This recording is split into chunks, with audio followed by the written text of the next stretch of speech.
Bonjour bien-aimés dans le Seigneur, je vous salue au nom de Jésus-Christ. Soyez les bienvenus à notre culte ou moment de partage de la parole de Dieu. Que le Seigneur soit loué, que le Seigneur soit glorifié en ces temps où tous les enfants de Dieu, nous sommes en train de nous préparer pour célébrer l'une des grandes fêtes chrétiennes, la fête de la Pentecôte, où l'Église commémore sa création, mais aussi la venue du Saint-Esprit de Dieu. Alléluia.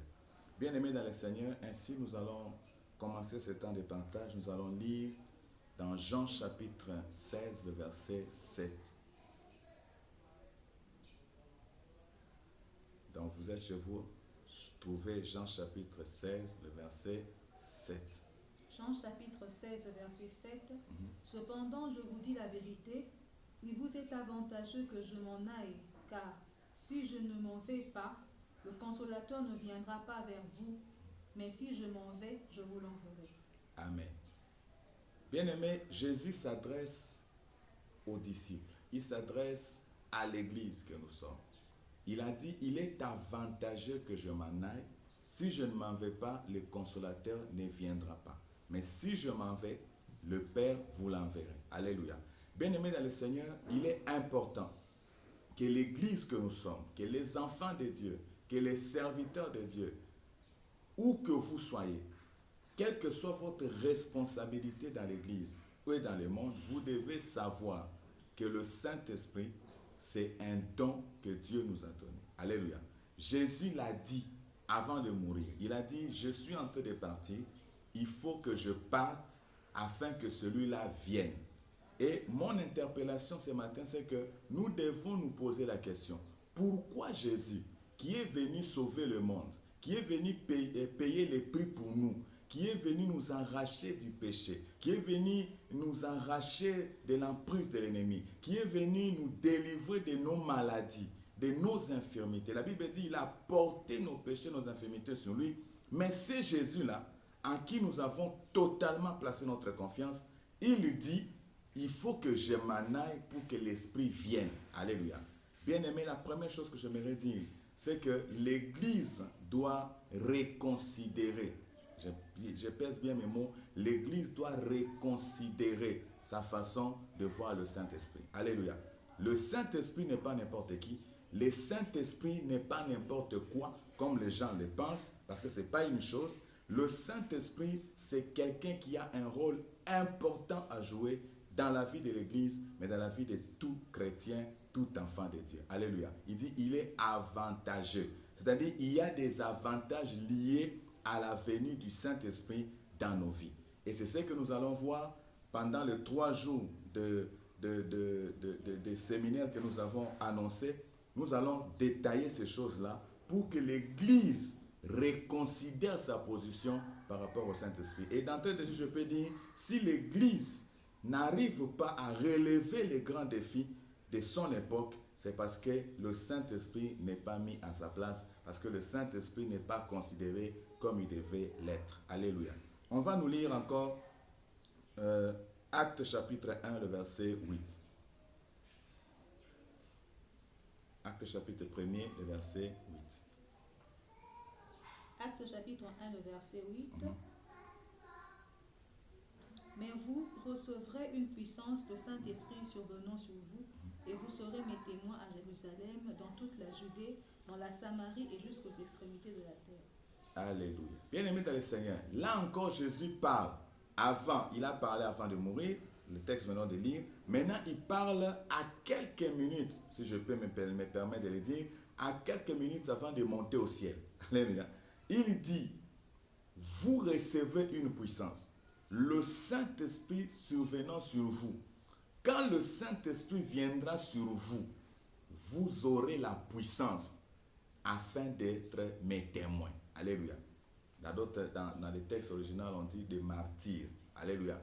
Bien-aimés dans le Seigneur, Jésus, en lisant ce deux textes, en le mettant côte à côte, nous voyons que Jésus nous fait voir, nous remarquons qu'il insiste sur la personne du Saint-Esprit ou sur ce que le Saint-Esprit va apporter à l'église. Alléluia. Le Saint-Esprit est venu pour que l'église puisse témoigner Jésus. Alléluia. Pour que nous puissions témoigner Christ. Témoigner Christ dans l'évangélisation. Témoigner Christ dans l'intercession, dans la prière. Témoigner Christ aussi dans la vie quotidienne, dans la vie sociale, dans nos activités. Alléluia.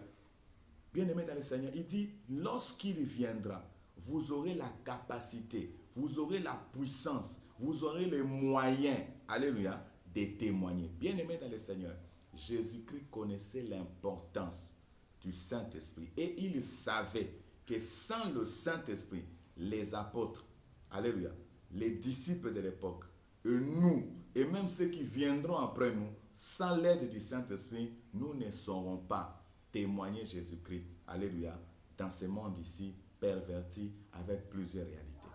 Il a dit, attendez. Quand vous lisez un autre texte, il dit, dans Luc 24, 49, qu'on n'allons pas lire, il dit, restez là jusqu'à ce que vous soyez revêtus. Donc, jusqu'à ce que le Saint-Esprit vienne et qu'il vous communique ce qu'il doit vous communiquer, c'est alors que vous serez à même d'affronter les réalités. Parce qu'il y a plusieurs réalités que nous ne pouvons pas affronter sans l'aide du Saint-Esprit de Dieu. Alléluia. Et ce matin, j'interpelle encore l'Église, j'interpelle les enfants de Dieu, reconsidérons notre position par rapport au Saint-Esprit de Dieu. Alléluia. Nous allons lire le troisième texte dans Zacharie chapitre 4, le verset 6 à 8. Zacharie chapitre 4, le verset 6 à 8. Oui. Alors il reprit et me dit, c'est ici la parole que l'Éternel adresse à Zorobabel. Mhm. Ce n'est ni par la puissance, ni par la force, mais c'est par mon esprit, dit l'Éternel des armées. Qui es-tu, grande montagne, devant Zorobabel, tu seras aplani. Il posera la pierre principale au milieu des acclamations. Grâce, grâce pour elle. La parole de l'Éternel me fut adressée en ces mots. Alléluia. Ici, nous voyons un homme comme toi, comme moi, comme celui-là. Alléluia, Zorobabel. Il a une mission, il a un travail, il a une profession, il est gouverneur de la ville, mais il a reçu de Dieu la mission de reconstruire les temples. Alléluia. Donc il y avait une activité. Mais pour que cette activité-là réussisse, Dieu lui dit, ce n'est ni par la puissance, ni par la force, mais c'est par mon esprit. Alléluia. Zorobabel était un homme intelligent, était un homme capable. C'était un homme qui avait certainement de l'influence parce qu'il était gouverneur. Il avait des relations. Alléluia. Il avait une certaine connaissance dans certains domaines. Mais Dieu lui dit, pour que tu atteignes les objectifs, pour que tu puisses réaliser l'impact, tu as besoin de mon esprit. Alléluia.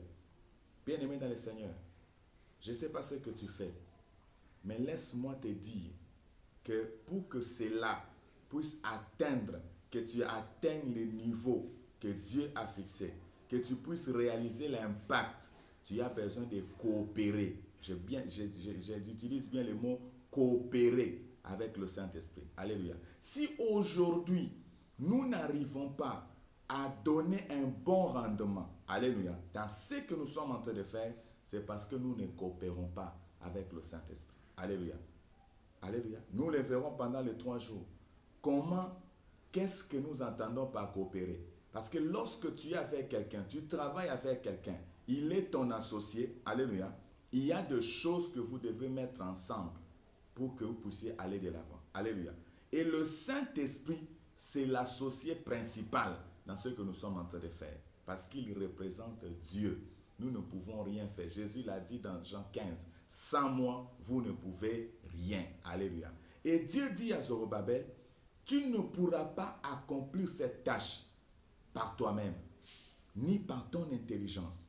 L'intelligence n'est pas exclue, mais à l'intelligence, nous avons aussi besoin de l'aide du Saint-Esprit de Dieu. Alléluia. Bien-aimés dans le Seigneur, l'Église aujourd'hui se voit devant son destin. C'est-à-dire l'Église doit reconsidérer sa position par rapport au Saint-Esprit. Qui est le Saint-Esprit? Qu'est-ce qu'il est venu faire? Pourquoi le Fils Jésus a-t-il parlé de lui de cette façon? Il a dit qu'il est avantageux que je m'en aille. vous recevrez une puissance. Quand il viendra, c'est alors que vous serez mes témoins. Et il a dit, ne quittez pas Jérusalem jusqu'à ce que vous soyez revêtus. Mais pourquoi est-ce que le Père parle ainsi à Zorobabel pour dire, sans mon esprit, vous ne pouvez rien. Bien-aimés dans le Seigneur, sans le Saint-Esprit, nous ne pouvons rien faire. Alléluia. Nous allons fournir des efforts, mais nous n'allons pas atteindre les objectifs. Et il n'y aura que frustration et déception. Mais si l'Église aujourd'hui se range derrière la pensée du Seigneur, derrière la voix du Seigneur, pour reconsidérer sa voix. La Bible dit reconsidérez attentivement vos voix. Alléluia. Depuis que le Saint-Esprit est venu, comment l'Église le considère-t-il? Comment l'Église le juge? Comment l'Église, alléluia, travaille avec le Saint-Esprit? Alléluia. Mais vous verrez que plusieurs personnes considèrent que les autres acceptent, les autres n'acceptent pas, les autres acceptent à certains degrés et ça pose problème. Et toutes nos frustrations et nos déceptions viennent de là. Parce que le Père a envoyé le Fils nous a dit, il faut que je m'en aille pour que l'Esprit vienne. Alléluia. Et lorsqu'il vient, il est venu pour glorifier le Fils. Alléluia. Et nous allons le voir. Ce dimanche, je voulais juste introduire. Et Dieu voulant, pendant ces 3 jours, jeudi, vendredi et dimanche de la Pentecôte, nous allons aller plus en détail et nous aurons un peu plus de temps pour expliquer avec des textes à l'appui afin que chacun de nous puisse reconsidérer sa marche avec le Saint-Esprit. Ainsi dit, bien-aimés dans le Seigneur, que Dieu vous bénisse, que le Saint-Esprit qui vous a été donné, que ce Saint-Esprit vous enseigne et vous conduise en toutes choses.